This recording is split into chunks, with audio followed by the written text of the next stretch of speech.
Hey there, everybody. Welcome back to That Change Show. I'm your host, Jason Little, and I'm also the author of Lean Change Management and Change Agility. So right off the bat, this is a weekly 15-minute or so show where I take questions that I received basically from traveling the world since 2014 and working in many different organizations, running many lean coffee sessions in public or at conferences or with some of the lean change facilitators around the world, all shapes and sizes of companies, and really asking, why people were getting stuck, what was getting them unstuck, and also in those lean coffee sessions, what questions do you have about lean change management?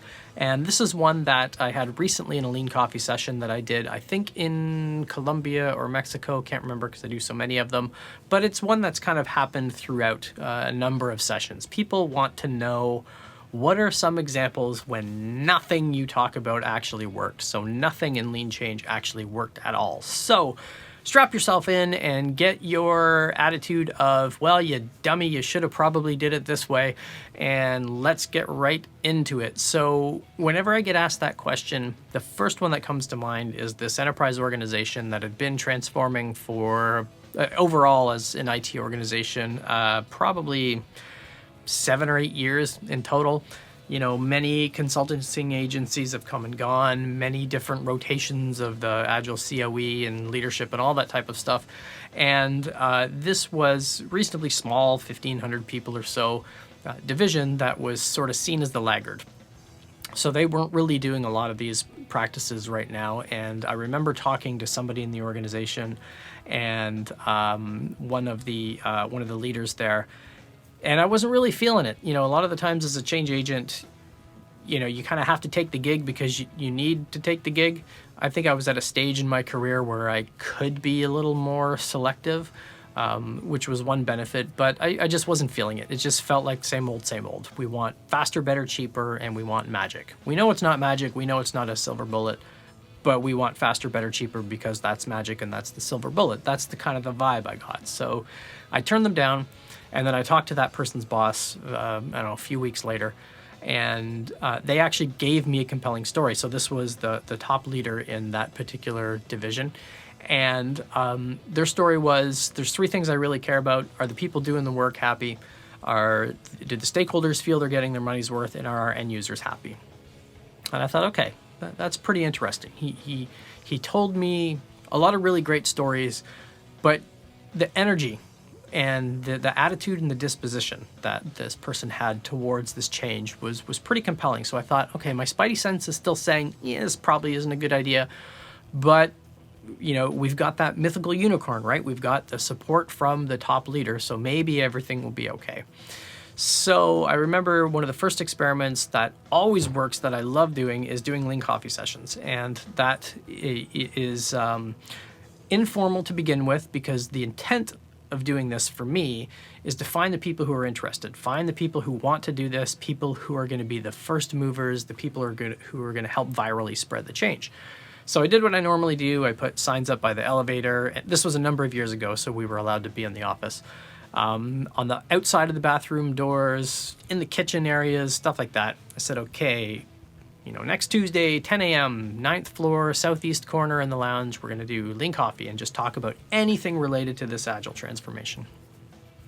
And so I grab my coffee, head down to the lounge area. Nobody shows up.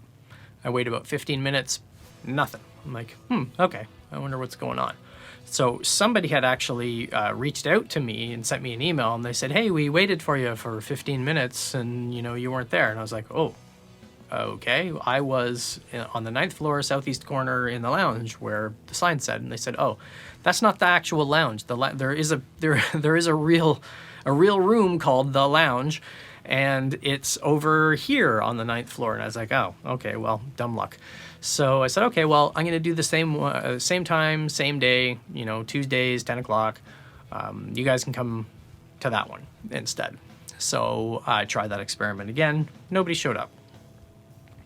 And so the third time I tried, I like keeping them informal. And I know there's probably people listening that are thinking, well, you idiot, why didn't you send personal invites or go talk to people? Because at this stage, the most important thing for me is to find out what's the level of motivation. Who are the people that really want to learn how to do this? Because I'm there for a finite amount of time. they're there for the longer time period. And if nobody picks up the ball and becomes the vocal element for these changes, I'm going to blip, I'm going to be gone, nothing's going to be different. So basically I tried a bunch of different experiments. The third week, somebody actually showed up, but it's because they were visiting from another office and they wanted a coffee. So they came into the lounge and they just got a coffee. And I said, "Oh, are you here for the Lean coffee?" What? But when we ended up having a pretty good chat about all of this Agile stuff, which was pretty cool. And none of those experiments worked. And a couple of other things I did there. I attended some retrospectives from 2 of the first pilot teams that were running Agile projects, and neither of them went well. So I remember the facilitator asking, raise your hand if you'd like to participate in an Agile project again. And 2 of 25 people put their hands up. And I would learn quickly that Agile was kind of being used as a stick. So it was being used as a way to get people to work harder and longer hours. They still had all the old world stuff they had to do, and they had all this new Agile stuff that they had to do as well. So no es bueno. And a few other experiments. I tried to do an official coaching clinic and to try to find people who would become coaches and change agents. And the first session, I think we had maybe 12, 13 people showed up. And after that, it was the same 2 people, and it was just a couple of developers who were just frustrated with how things were working. And they really just wanted a sounding board for why they didn't like the way things were working around there, and what could I do as the outsider to help that. But long story short, none of those experiments really brought anything. I mean, we had a lot of high friction in that organization. I would find out later that there was kind of a competition for the boss's job going on between the VPs there.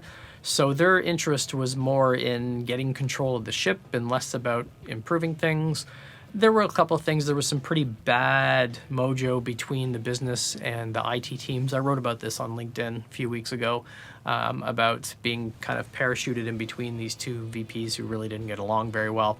And it was a combination of things. I don't think I was the right change agent, for one. I think what they really needed was a strong push and a mandate from HR, which I don't believe works, and I would never advocate for that type of approach. There was no compelling reason. Everything was going fine. They were doing deliveries. Some of the teams I was working with were using Kanban, and they were delivering frequently to customers, even though they weren't allowed to use Kanban because the organization's official stance was, that's not a supported method, you can't use it, which obviously is about the dumbest thing you might hear. And so there were some small little pockets and things that worked okay. I did a Lego Serious Play session with 2 departments that were merging, and they were visualizing their work with Kanban. We were visualizing portfolio level work, but none of that stuff stuck because there really wasn't any appetite to do it. So basically everything I just talked about happened within a few weeks, and I was technically under a 5-day-a-week, 6-month contract with them. And I said, you know what, VP person, I think I'm just gonna stop coming. There's no traction. This either isn't a good time, I'm not the right person, you don't need to do this in the first place, something's going on, but there's basically 0 level interest here to do this. So I'm under contract. If anything changes, email me, I'll just stop billing you. I went back on my last day of that 6 months, handed in my badge, and walked away. And then I would find out that the VP actually got reassigned to another division, and the department I was working with got absorbed into another one. So none of it really mattered anyway. And that felt kind of crappy. It was like, geez, think of if I would have stayed there for 6 months beating my head against the wall or pushing water uphill with a stick. It just doesn't feel good sometimes that you're trying your best to help an organization and just nothing sticks. And I think for me, it's to not get too, freaked out about that. Sometimes we just can't explain why change works. We don't know why. We've tried things, we've got some conditions in place, we've made some small successes, and we talk about those successes, and still things don't really go forward. The second one that always comes to mind is in another organization, similar large enterprise that had been transforming for X number of years. And I remember the level of hostility was off the charts as far as what I was used to. Like people yelling at each other on the floor and just, not a really good environment. They had the big consulting firms in and out. They've had many independents in and out over a number of years, and many changes of agile leadership and all this other type of stuff. And when we went in, we very quickly, I think there were 6 coaches, and 3 of them were gone within a week because there was just either no appetite or just outright hostility towards them. And we were pissed as coaches and consultants. We were really pissed about this. And I think I survived the longest, so I guess I take that for what you will. But there were 2 of us there at the end, and we basically went into a meeting with the VP and their direct reports to fire them. And we walked in and we said, we presented a bunch of data, told a bunch of stories, came at it from the rational side, and then we came at it from the emotional side, and basically said, you treat your people like crap. There's people yelling at each other. There's people going on sick leave for writing software. There's people here to 3 a.m. writing test cases because the Agile firm you hired to do the Agile testing part only is adding all of this stuff on top of people. And it's just, Agile's off the table. So we're not going to help you with this anymore. Here's the conditions, basically. You've got to get your ship in order because it's not what's going on the floor. It's something else that's going on in this room, because it's like parents and kids, right? If the parents fight, the kids fight. So we walked out thinking nothing would happen. They called us back and we had the same conversation 1 level up. And then we had the exact same conversation, walked away. They called us again. We had another conversation at the highest level. And we could see through those conversations that crap rolls downhill. And I know that sounds like a negative thing. I do believe everybody in organizations are trying to do the best with what they can. In this particular industry, it's highly competitive, high stress, and the attitude of get things done at all cost rolls right down from the top, and people just kind of get steamrolled with that. So we did have empathy for these folks, but we weren't going to sugarcoat it for them. They had all the big consulting firms in there saying how awesome everything was going to be, and look at our great framework and our awesome PowerPoints and our 5,000% improvements in all these organizations. And we did the opposite. We walked in and said, yeah, you know what? Your people are just not happy and they're physically getting ill. So if we don't address those problems, don't even think about Agile. And I think they appreciated that.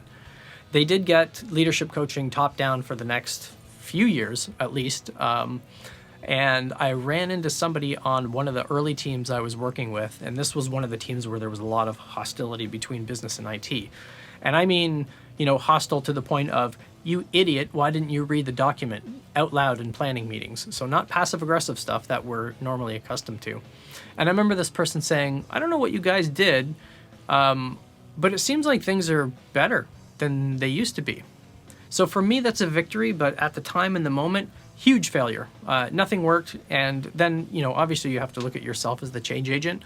What were the conditions that led me to saying yes to being here in the first place?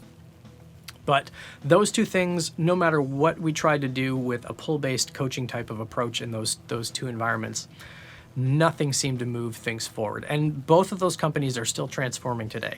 And these stories are from years and years ago. So I guess the third spectacular failure was, maybe it's not a spectacular failure, but it's failure to even start. It was that bad. This approach was so not conducive to the environment. I was talking to the leader and the leader's 3 direct reports, flat organization, 4 levels of hierarchy. And they weren't happy with what was being delivered, and they wanted to do an agile transformation. Small company, about 80 people or so. And I remember at one point in the conversation, this was on conference call, and they asked, so what can we do to ensure people on the teams are doing what you teach them when you're gone? And I said, well, you kind of can't. If they don't want to do this, they're not going to do it. They're not robots. You can't program them. There's got to be people who are motivated, who want to work in a different way because they feel a deeper sense of purpose, or they see something that is intrinsically motivating them to wanting to do it. And I remember silence for about 30 seconds. And then I spoke up again and I said, instead of training, how about this option? So I think given you're small enough, we could do an open space. We could get all 80 people in a room for half a day, and we could explore why this change, why now, from the perspectives of all the people involved. And I think that will get you some really good information about what do people see the problem the same way that you do, and maybe they have easier ideas that can help move things forward. And silence again. And they said, well, we really just want to get people trained on this stuff, and we want to make sure that people, do these practices and these processes when you're gone. And I said, well, you can't really guarantee that at all, because people, I said, at best, you'll get malicious compliance. You'll get people following the process because they're being told to, but you won't really get anything meaningful out of it. Silence again for 30 seconds. And then, okay, we're going to rethink what we want to do. Okay, we'll call you back later. Bye, click. And I never heard from them again. So those 3 stories, I'm sure there's more along the way that I've blocked out in my mind, because those suck, right? Like, it's hard as a change agent sometimes to try to pour your heart and your soul and how you believe you want to help make things better in an organization, and then just have them slam the door in your face. It feels crappy sometimes. So I did learn to not get beat up about it. And early on in my career, I would take personal offense to it. It would feel really bad to not be able to move those things forward. And now when I look at these spectacular failures in retrospect, I'm like, they were really good learning experiences, and they actually helped shape the approach that I use now, which is options and choice. That's what's going to move change forward. There's no magical framework or tool or process or practice that's going to move things forward. It's really the attitude and the lenses that you look through as a change agent, and being authentic and genuine about your desire to help and move things forward. Sometimes an organization, it's going to be a good match between you and the organization, and sometimes it's not going to be a good match. Maybe they should have a process improvement person instead of having, a coach or a consultant.